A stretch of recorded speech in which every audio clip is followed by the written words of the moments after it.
Creo que la mayoría de los grupos humanos no son muy cohesivos. ¿Por qué? Primero, porque hay un enemigo que ataca, y segundo, porque muchas personas no comprenden el plan del Señor. Y en esta mañana quiero presentarles el tema reconociendo la diversidad en la iglesia. Que después de todo, si es difícil armar un equipo, es porque en esta mañana, en esta audiencia, ¿hay dos personas iguales? Imposible. Mire sus huellas digitales. El día que Dios lo creó a usted, quemó el molde. No hay otro igual a usted en todos los años que han pasado en el pasado, ni en todos los años que vengan, ni en el día de hoy. Usted es único. Eso es una bendición y es una desgracia. Qué increíble, ¿no? Por culpa del pecado, ustedes y yo, que Dios que nos ha hecho tan diversos para multiplicar la bendición, tantas veces es la fuente de todos los conflictos. Y el Señor entonces nos dice, ok, yo he creado las cosas para que haya diversidad. Y en esta mañana aprendo 3 cosas por las cuales en la iglesia hay diversidad, y la primera razón está en el versículo 7. ¿Por qué hay diversidad en la iglesia? Por la gracia que nos otorgó Cristo el Señor. Vean ustedes lo que dice el apóstol Pablo. Pero a cada uno de nosotros, los creyentes en Cristo, se nos ha concedido la gracia conforme a la medida del don de Cristo. Bueno, con este versículo tengo para predicar el resto de la mañana. Vea lo que dice. Que este Dios misericordioso, maravilloso, a cada uno de nosotros nos ha dado gracia, nos trata con gracia y la trata así como enseñaba la vez pasada, con 2 o 3 gotitas. ¿Es así? Noten bien que el apóstol nos dice, nos ha dado gracia conforme a nuestras necesidades. Nuestras necesidades son grandes, variadas, muchas. ¿Pero Dios nos ha dado gracia de acuerdo a nuestras necesidades? No, nos ha dado gracias conforme al don, al regalo de Cristo. Eso quiere decir que desde el día 1 hasta el día 2 y el final de la historia, nuestro bendito Dios te va a tratar a ti y a mí con gracia, con favor inmerecido. Recuerden, gracia no es algo que tú y yo podemos ganar. Nosotros hacemos todos los errores. El Señor trae todas las bendiciones. Bendito sea el nombre del Señor. Y no nos dice que es de acuerdo a lo que tú y yo necesitamos, sino conforme al don de la gracia de Cristo. Lo cual quiere decir que tú y yo, si somos cristianos, en este momento tendríamos que empezar a aplaudir, me parece, ¿no es cierto? ¿A quién? Al Señor. ¿Por qué? Porque, querido, esto significa que no importa lo que tú puedas hacer, tu Dios no te va a dar las espaldas nunca. Significa que nos vamos a equivocar 1.000.000 de veces antes de entrar a la gloria, y nuestro Señor, como un Padre amoroso, siempre nos va a sostener y nos va a defender. El diablo va a decir, mirá lo que tenés ahí. Y el Hijo de Dios, con su nombre, dice, ese es hijo mío, yo lo perdoné por la obra de la cruz. Y es todo lo que necesitamos. La gracia del don de Cristo. Y dice que nos ha sido dada.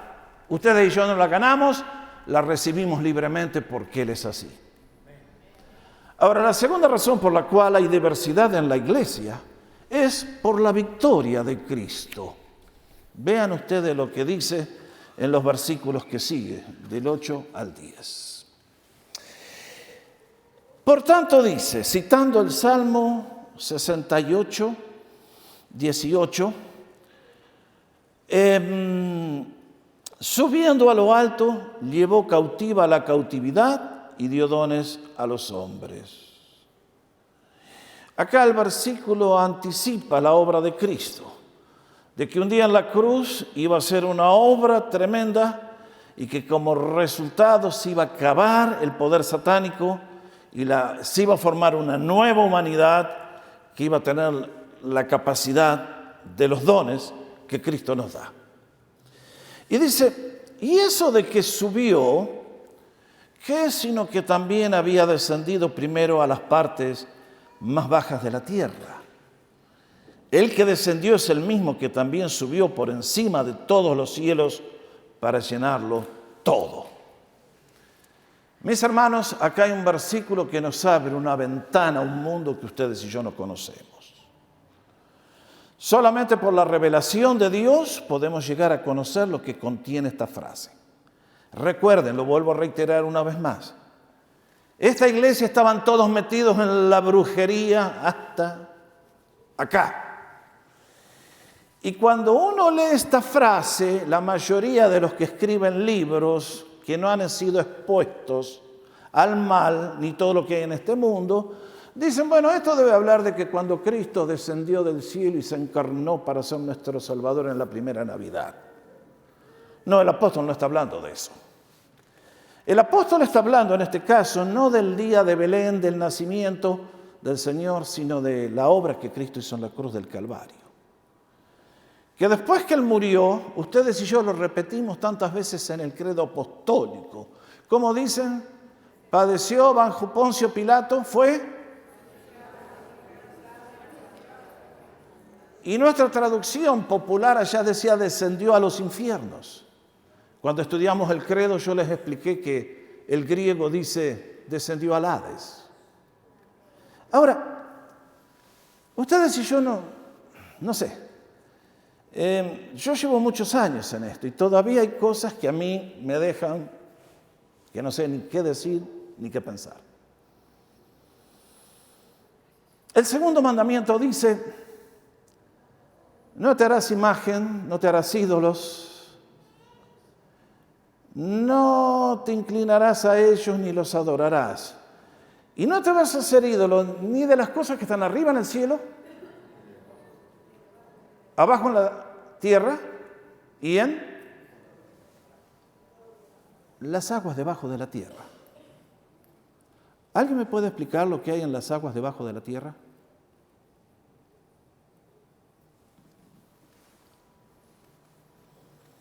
Allí hay un mundo que con nuestra mente humana es muy difícil de comprender. Ustedes y yo leemos que Cristo descendió al Hades. ¿Dónde está el Hades? ¿Qué es ese mundo? Hay seres humanos allí. Hay espíritus.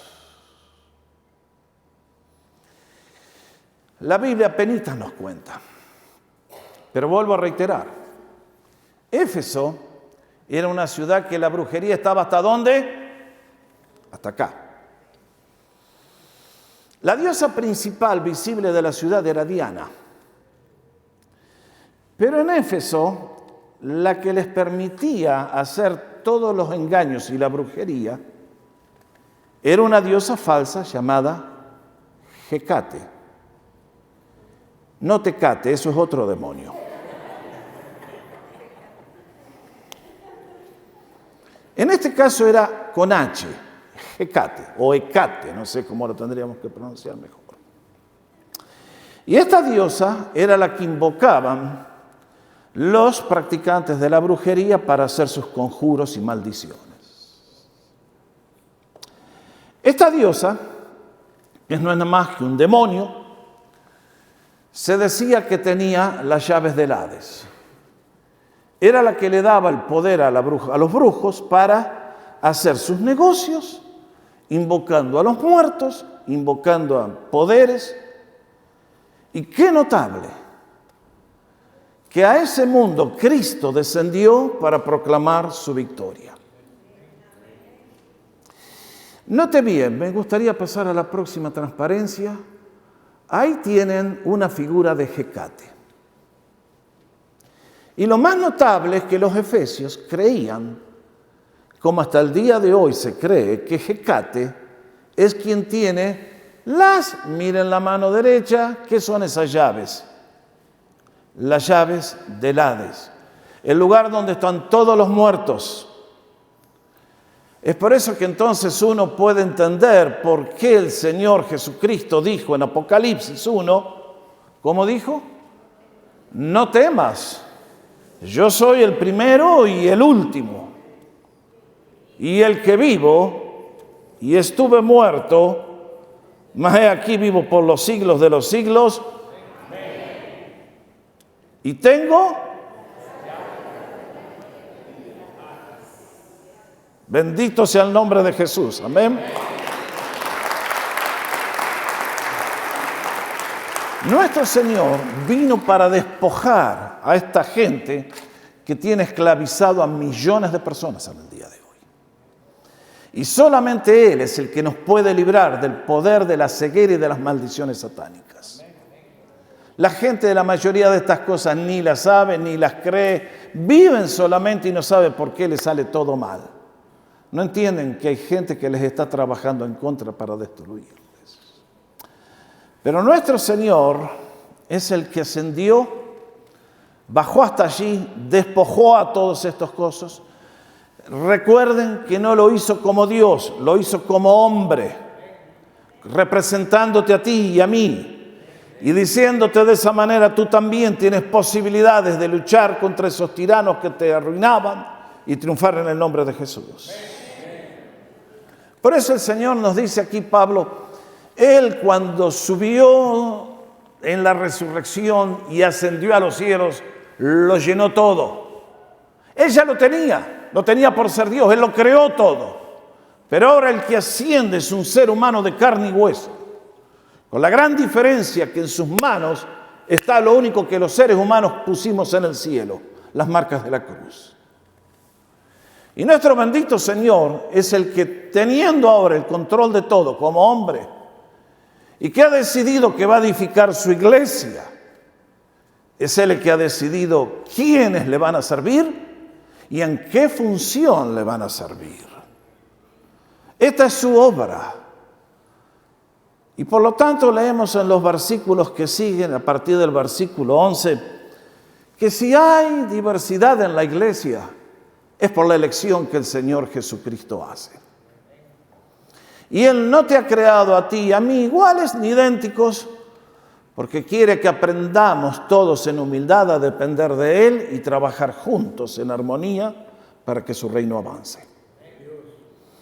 Es por eso que Él nos dice que el Señor mismo es quien constituyó, le dio, dice la versión que leímos, a unos el ser apóstoles, a otros profetas, a otros evangelistas, a otros pastores maestros.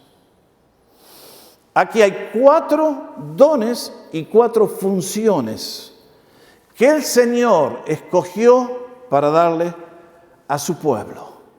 Noten bien. Próxima transparencia, Cris, gracias. Cuando ustedes y yo analizamos la palabra apóstoles, profetas, evangelistas, maestros, pastores, encontramos en primer lugar ¿qué cosa? Que para el establecimiento de una congregación local Dios necesita apóstoles y profetas. ¿Qué quiere decir eso? Que cuando hay que establecer el reino de Dios en un lugar donde Cristo no se conoce, lo que la iglesia necesita para abrir surcos, para conquistar el territorio, son apóstoles, son profetas. Pero una vez que la iglesia esta mañana, por ejemplo aquí, está reunida, constituida, ¿qué hace crecer a la iglesia? Los evangelistas. Y para que la iglesia no sea una gelatina, sino un cuerpo, no sacudido y llevado como una barca a la deriva en el mar, Dios ha establecido a los pastores y maestros, ¿para qué? Para que edifiquen la iglesia. Los 4 roles son fundamentales. En muchas iglesias esto no pasa, en algunas sí. Ahora, vean estas funciones y hay 3 cosas que quisiera recalcar. En primer lugar, que es Cristo quien elige y capacita. Es Cristo quien elige y capacita. ¿Por qué yo tengo los dones que tengo? Porque me los dio el Señor. ¿Por qué tiene usted las capacidades que tiene? Son las que te dio el Señor. Es Él el que dice, vos me vas a servir y a vos no te necesito. En el día de hoy mucha gente cree, yo vengo a la iglesia y yo voy a servir al Señor. no para este tipo de responsabilidades. ¿Recuerdan el episodio cuando Samuel fue a ungir al rey futuro? Y apareció Eliab. Oh, my goodness, qué cuerpazo. Y Samuel dijo, este es el ungido del Señor. Le dijo, te equivocaste, muchacho, ese no es. Ustedes miran por lo de afuera, yo miro por lo de adentro. El Señor no le impresiona nuestro cosmético, lo que sea, el perfumito. El Señor conoce nuestro corazón y sabe quién es el que tiene un corazón recto, santo, íntegro delante de Él. Por eso, Él es quien elige y capacita. Segundo, es Cristo quien define los ministerios. Yo no definí el rol de profeta, yo no definí el rol de pastor maestro. ¿Quién define eso? Lo define el Señor. Tercero, todos estos ministerios, marquen bien, tienen que ver con la comunicación de la palabra de Dios. ¿Se van a acordar? ¿Qué hace un apóstol? Comunica la palabra de Dios. ¿Qué hace un profeta? Comunica la palabra de Dios. ¿Qué hace el evangelista? Comunica la palabra de Dios. ¿Qué hace el pastor maestro? Comunica la palabra de Dios. Ahora con esto tengo que enfatizar, lo vamos a analizar el resto del párrafo la semana que viene, si Dios nos da vida y gracia. Y el Señor dice que toda esta gente ha sido puesta con un propósito, capacitar a los creyentes para que hagan el servicio de Cristo, para que no haya divisiones, para que no haya confusiones doctrinales. Ahora note bien, cuando estos 4 dones, habilidades, capacidades, están en funcionamiento, la iglesia va a crecer. Cuando esto no está, nada funciona. Ahora note bien, porque alguien me va a decir, pastor, entonces para crecer la iglesia es todo cuestión de apóstoles, profetas, evangelistas, maestros, más vale. Y alguien me va a decir, pero ¿y los músicos? ¿Y los salmistas? ¿Y los adoradores? ¿No es lo que dicen algunos en la televisión que la iglesia crece por la alabanza? Bueno, hermanos, temo desalentar a algunos de ustedes. Pero esa es una burrada gigante que solamente un ignorante de la Biblia puede afirmar. ¿Qué quiero decir? Vamos a la próxima transparencia. Las últimas órdenes que el Señor dejó a su iglesia fue la Gran Comisión, que dice, vayan por todo el mundo y hagan, ¿qué cosa? Discípulos. Bautizándoles y enseñándoles, ¿qué cosa? La palabra de Dios. ¿Qué quiero decir? Que nadie va a llegar a ser un cristiano o un discípulo de Cristo a menos que acepte ciertas verdades proposicionales. Eso quiere decir que tú y yo tenemos que creer que Cristo es el Hijo de Dios que se encarnó para nuestra salvación. Que Cristo murió en la cruz y es a través del arrepentimiento y la confianza en su nombre que somos salvos. Lo que la gente necesita es escuchar un mensaje. Alguien me va a decir, pero ¿cómo la iglesia no crece por la alabanza? No. ¿Por qué? Porque nadie va a ser salvo por cantar. Podemos tener lindas emociones, la alabanza, ya voy a explicar un poquitito la importancia que tiene. Pero una persona puede hacer una maratón de 8 horas de alabanza y no se va a salvar. Lo que usted necesita es conocer la palabra de Dios, aceptar a Cristo y ser un discípulo. El día que usted acepte a Cristo y sea un discípulo y su corazón se ha puesto en fuego, ahí es cuando comienza la alabanza y la adoración verdadera. La palabra nos lleva a la adoración. Pero si queremos poner el carro delante del caballo, no va a funcionar. Yo esta mañana podría cancelar la adoración y comunidad va a dejar de crecer. No va a dejar de crecer mientras prediquemos a Cristo con fidelidad y poder. Pero si tuviéramos solamente alabanza sin predicación, ¿qué pasaría? Tendríamos una gelatina en una iglesia. ¿Se dan cuenta? Entonces, usted crece en la medida que usted aferra a la palabra de Dios. eso, cuando le agarra el fuego, ¿qué pasa? ¿Qué pasa cuando terminamos de predicar acá en la iglesia el domingo? Solitos nos venimos al altar a orar, a dar gracias, a adorar. Caemos nos postramos delante de Dios. ¿Qué quiero decir entonces? ¿Que tenemos que divorciar la enseñanza de la alabanza? No, por favor. Uno lleva al otro. Pero cuidado con creer, como me pasó, que, es decir, ustedes me preguntan, pastor, ¿usted cree en los fantasmas? Claro, he visto tanto ya. Un día allá en Vancouver me cae un genio y me contaba que en su iglesia no se predicaba la palabra, que se reunían a alabar y estaban 8 horas alabando. Me imagino que después llegaban livianitos a la semana. Inclusive me contaba que hacían cambio. El sacerdote de la religión popular venía a su iglesia para dirigir la alabanza y el pastor de esta iglesia iba a la religión popular para hacer la mezcolanza esta. Ahora ustedes se imaginan lo que estamos hablando, eso es serio, muy serio. Porque si la alabanza no está fundamentado en la verdad, es un acto hereje delante de Dios y Dios repudia y rechaza tal tipo de alabanza. No, mis hermanos, los conceptos doctrinales son fundamentales para el cristiano. Usted tiene que saber lo que cree y por qué lo cree. Porque si no, cualquiera lo va a venir a desviar y lo va a confundir y ya. Y la obra de Cristo se anula y el diablo triunfa. Ahora, acá dice que hay apóstoles, profetas, evangelistas y maestros. Y el reloj me va a ganar la carrera hoy porque hay mucho material, pero ahí vamos. Alguien me va a preguntar, pastor, ¿cómo se reconoce a un apóstol? ¿Cómo puedo yo saber si tengo el don de apostolado? Si Cristo me dio esa capacidad. Bueno, voy a tratar de explicar rapidito. En primer lugar, quiero recordarles que esta palabra tiene 2 usos en el Nuevo Testamento. Una es que hubo un grupo de apóstoles que fueron los 12 que sirvieron al Señor.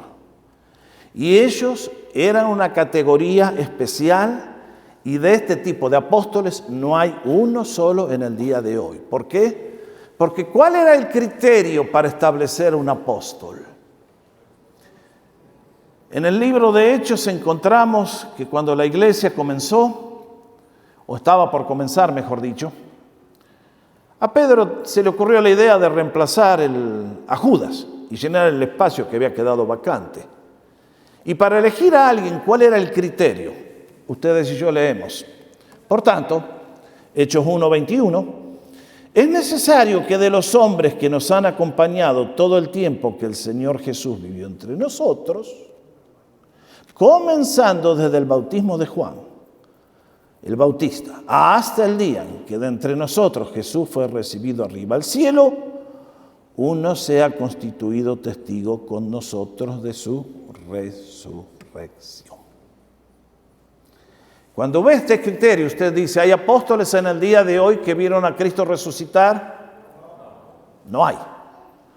Así que si usted escucha por ahí que en esta iglesia está el apóstol San Sánchez o San Rodríguez, tenga cuidado, tenga mucho cuidado. Porque el ser humano con su vanidad y su vanagloria, somos tan humildes, ustedes saben, que capaz de ponernos un título así de largo para demostrar que somos gente eminente y poderosa. Cuidado, no hay más apóstoles originales. Pero este don ha desaparecido, no creo. ¿Cómo reconocemos a un verdadero apóstol de Cristo? Bueno, déjenme darles 3 o 4 características aquí. Vamos a la próxima. Entendamos que la palabra apóstol significa enviado. Alguien que es enviado por Dios a cumplir una misión. Es enviado al llegar a un lugar donde nadie conoce a Cristo, a un continente que está en la oscuridad espiritual, en el pecado, sin esperanza y sin Dios en este mundo. Y Dios, para abrir surcos, necesita gente con un llamado especial y capacidades especiales. No cualquiera puede ser eso. El ejemplo más notable para mí es el apóstol Pablo. Y cuando uno mira las condiciones que debe requerir un apóstol, lo primero que tengo que decir es que tiene que tener el don de liderazgo. Y don de liderazgo significa tomar iniciativas. Conozco tanta gente que me dice, ay, a mí el pastor nunca me llama. Usted no es líder. Si usted está sentado cómodamente en los bancos de la iglesia, espere que yo le llame, quédese tranquilo que yo nunca lo voy a llamar. Porque si Dios no te hace la luz y te pone el corazón en fuego, no hay nadie que te mueva. En el día de hoy andamos todos líder, líder, líder. ¿Qué líder? Por eso no hay resultados, por eso no hay bendiciones. Líder es el que va a un terreno donde no hay nada y cuando termina tiene la iglesia establecida, la emisora de radio, el hospital, la escuela, el seminario. Un apóstol es un líder.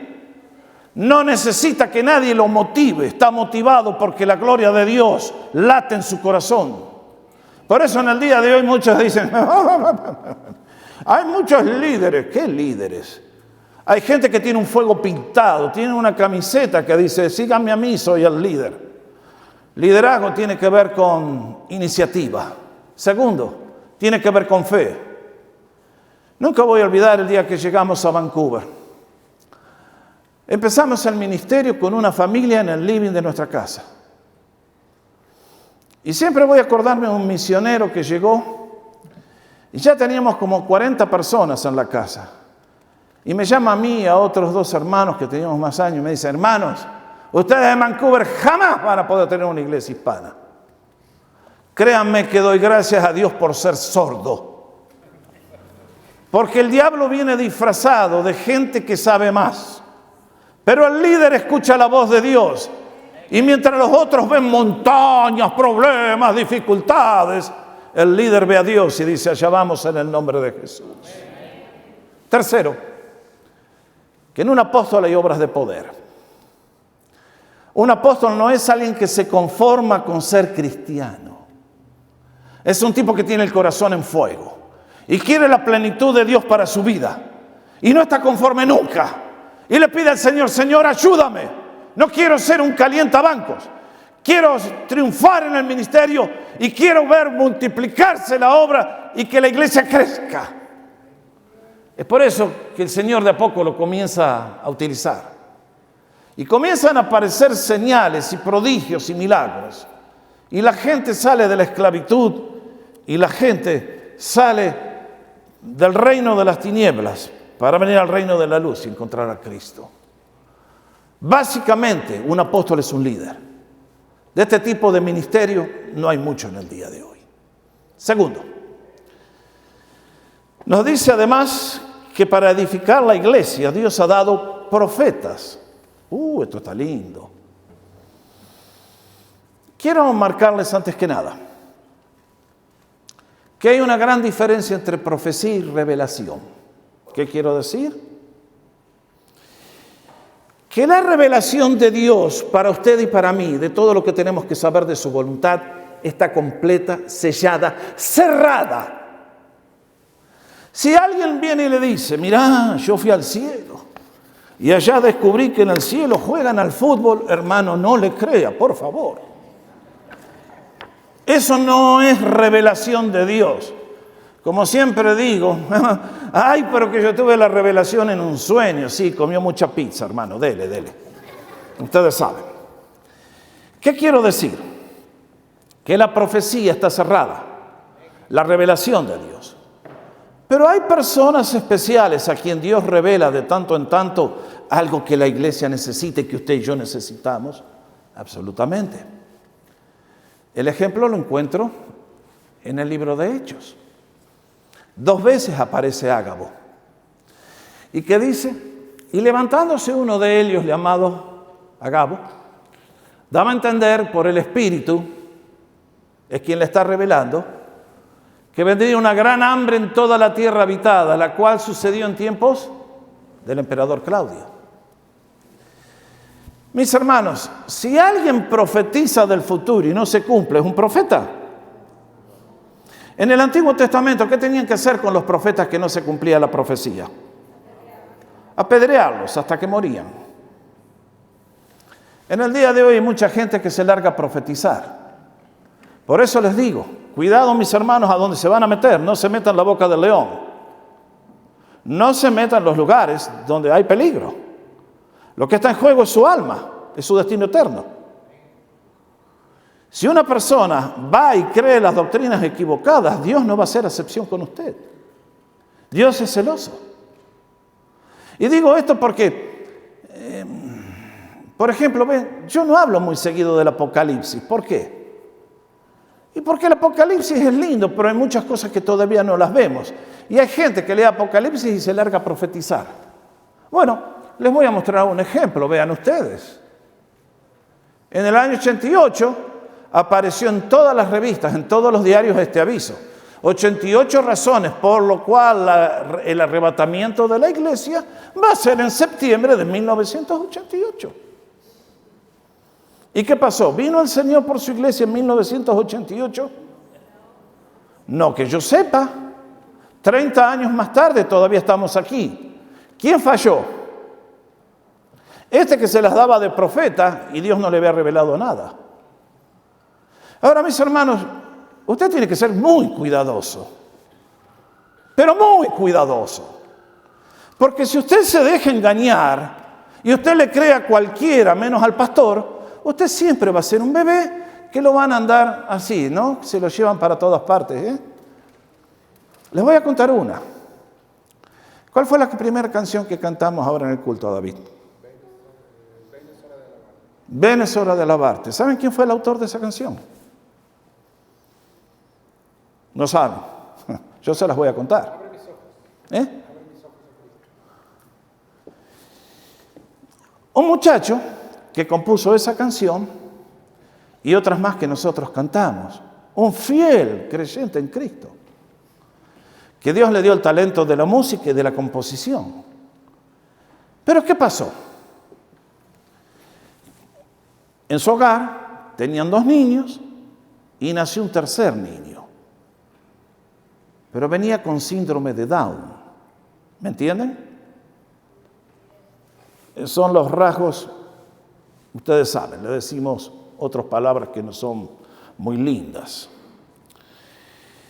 Y entonces el médico que los atendió le dijo: familia, no intenten volver a buscar un niño más porque les van a hacer otro igual, ¿eh? Ojo. ¿Qué haría usted? Un profeta vino y les dijo: adelante, tengan otro hijo, van a ser normal. ¿Y qué pasó? No nació normal.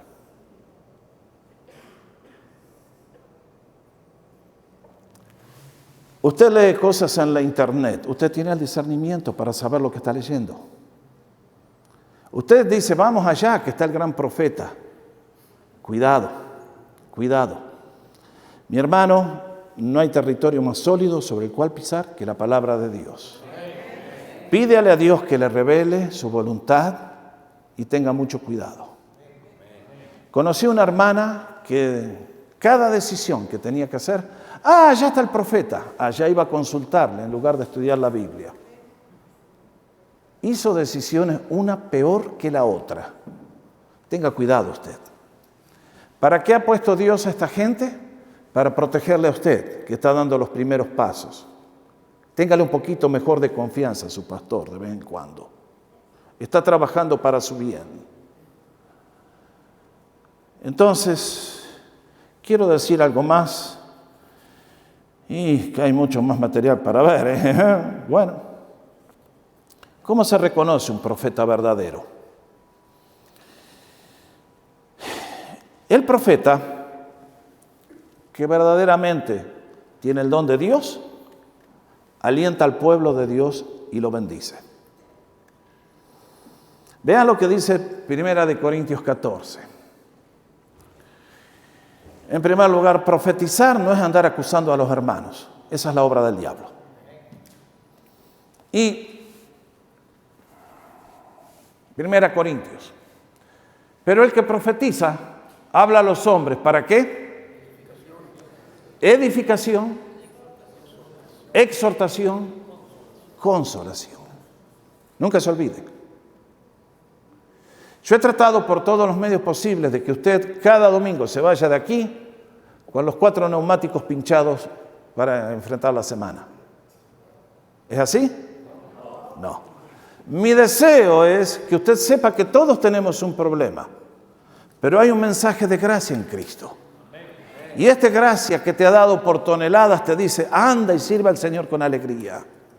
Nuestro Dios es un Dios de gozo, de paz, de amor. Por lo tanto, le cuento esto porque hay gente que la agarra al revés.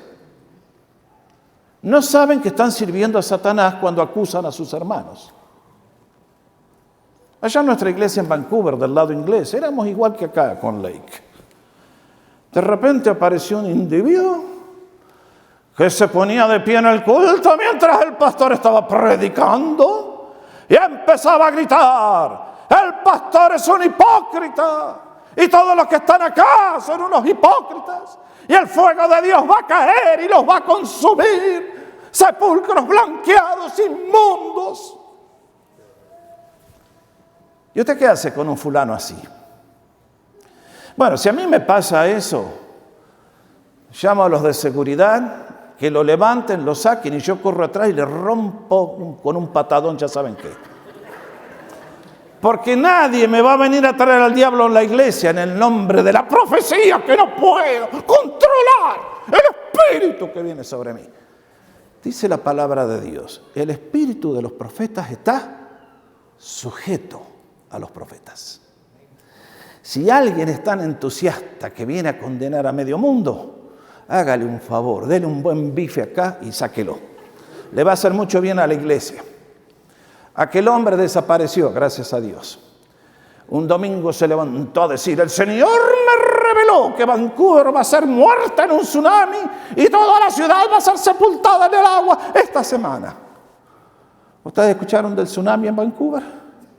Vancouver es una de las ciudades más lindas del mundo que pueden ir a visitar. Ese día fue el último día que vino. Se le acabó la profecía, el charlatán. Y mis queridos, Dios manda, el diablo manda a esa gente a la iglesia. Y lo va a agarrar a usted si se la va a susurrar suavecito.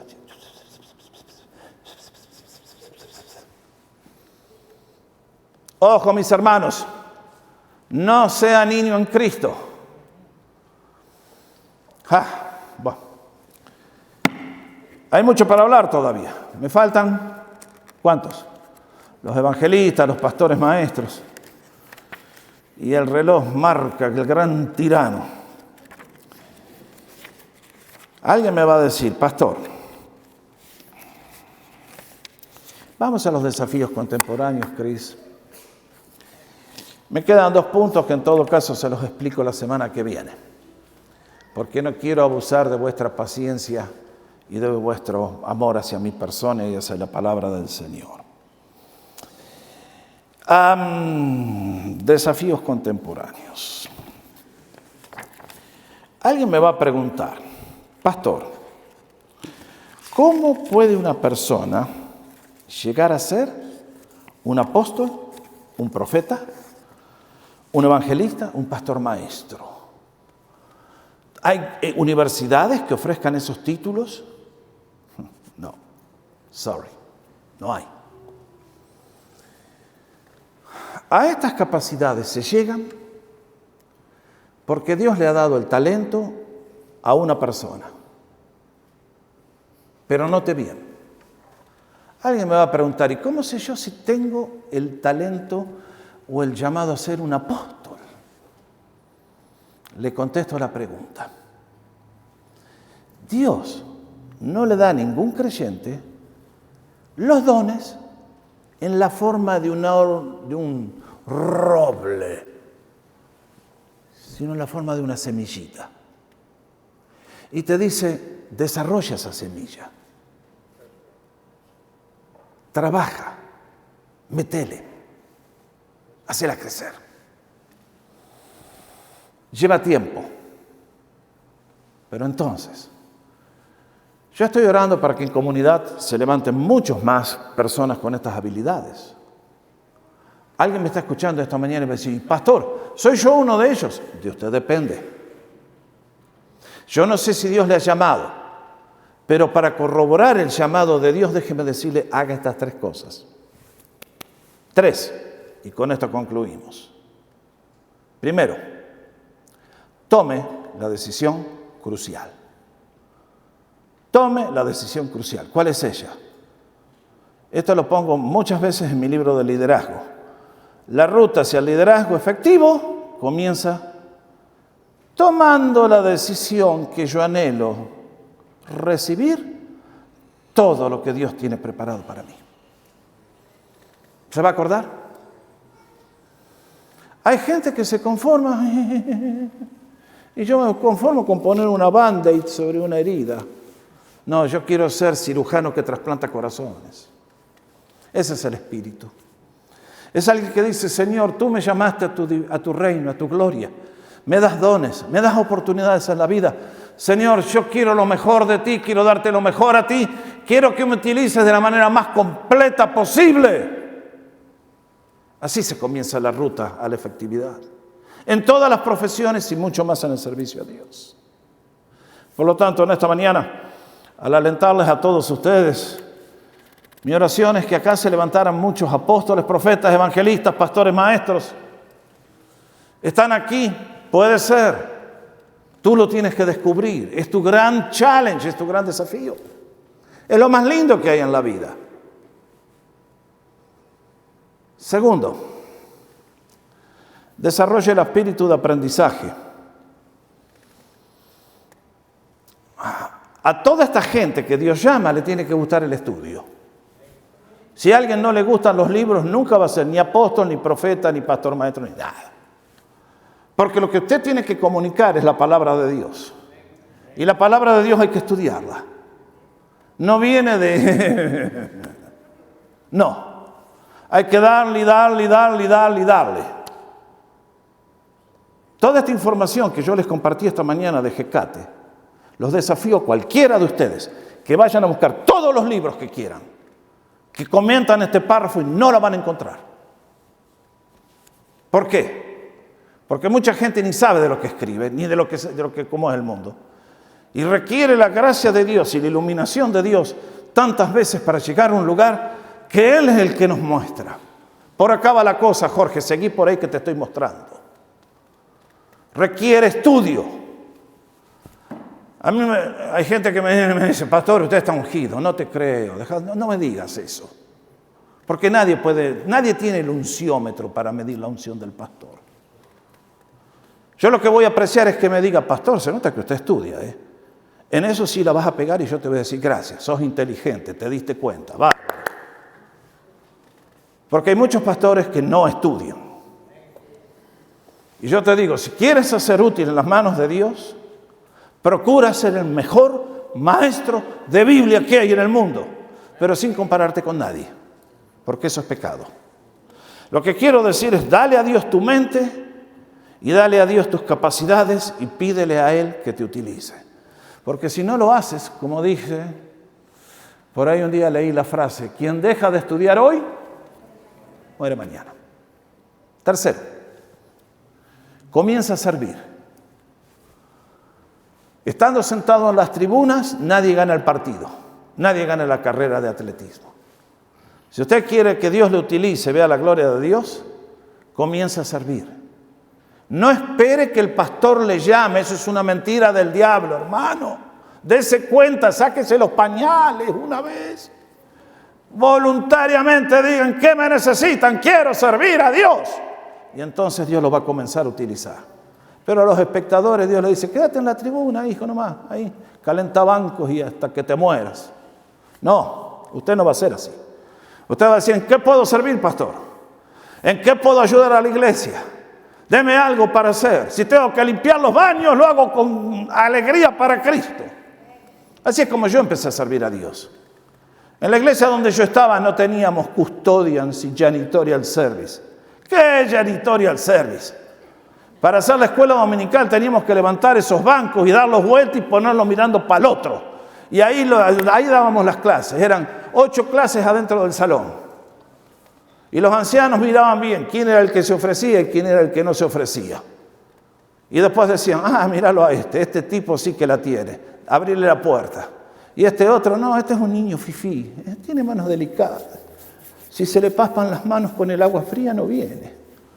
Con esa gente los ancianos se daban cuenta y los dejaban a un lado. Y era la mano de Dios que los sacaba también. En el día de hoy, Cristo está buscando gente. Él tiene un plan eterno trazado. Tú y yo estamos en este día, en este lugar, por la voluntad de Dios. Dios no te ha traído aquí por accidente, tú estás aquí por un plan. Él lo está cumpliendo, vas a colaborar con el Señor. Le vas a dar todo lo que tienes. ¿Te vas a quedar contento con lo que ya tienes o le vas a decir, Señor, estoy sediento de tu gloria y de tu poder, lléname de ti. Quiero que me utilices. Y concluyo con las palabras que cerramos el estudio hace semanas atrás. Y aquel que es poderoso para hacer todas las cosas, mucho más abundantemente de lo que pedimos o entendemos, según el poder que actúa en nosotros, a Él sea la gloria en la iglesia, en Cristo Jesús, por todas las edades, por los siglos de los siglos. Y el pueblo de Dios dice...